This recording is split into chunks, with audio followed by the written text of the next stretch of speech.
Bonjour à tous. Alors, notre projet consiste en la gestion des ressources d'une ferme de calcul à l'aide d'un calendrier. Donc, depuis notre machine, on lance à l'aide d'un Docker Compose notre API et notre base de données en local pour la gestion des ressources. Alors, une fois que la base de données est lancée, on va pouvoir passer sur la partie front-end du projet. Voilà, c'est fait. Alors, la partie front-end du projet, c'est une page web développée avec Vue.js et la librairie Bootstrap qui va communiquer avec les endpoints de l'API à l'aide du client HTTP Axios. Alors, sur cette page web, on retrouve trois parties: les ressources de notre ferme de calcul, les réservations faites par les clients et les ressources allouées à chaque réservation pour savoir quand est-ce que telle ou telle ressource est réservée et pour combien de temps. Pour chacune des trois parties, on va pouvoir soit afficher toutes les réservations, donc là j'affiche toutes les informations, pardon, j'ai affiché toutes les réservations, toutes les ressources, ou alors on va pouvoir afficher les informations d'une ressource ou d'une réservation particulière si on connaît son identifiant. Là par exemple la réservation, l'identifiant numéro 3, on peut l'afficher elle uniquement.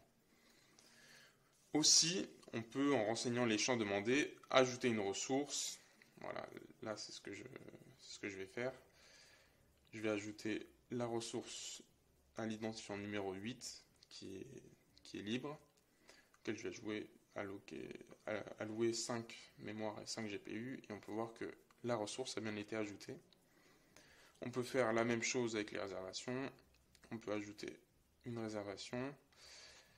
Alors l'identifiant s'incrémente tout seul, hein. Donc là, j'ajoute une réservation en 2021, le 4 avril.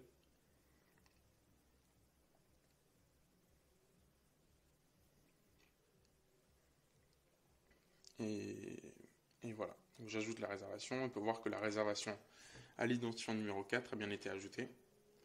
Et ensuite, finalement, on peut allouer à une réservation une certaine ressource. Par exemple, étant donné que je viens de créer la réservation numéro 4, alors je vais allouer à la réservation numéro 4 une ressource. Alors là, je vais tenter d'allouer à la réservation numéro 4 la ressource numéro 8 avec 5 GPU et 5 mémoires. Mais on peut voir que ça ne va pas fonctionner parce que la ressource numéro 8 n'a pas assez de mémoire ou de GPU pour obtenir cette réservation. Donc, je vais devoir modifier cela.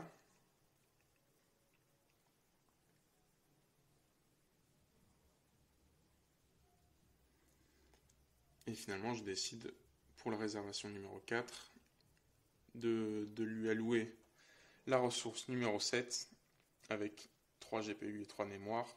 Et cette fois, c'est bon. Et là, on peut voir que la ressource numéro 7 a été allouée à la réservation numéro 4.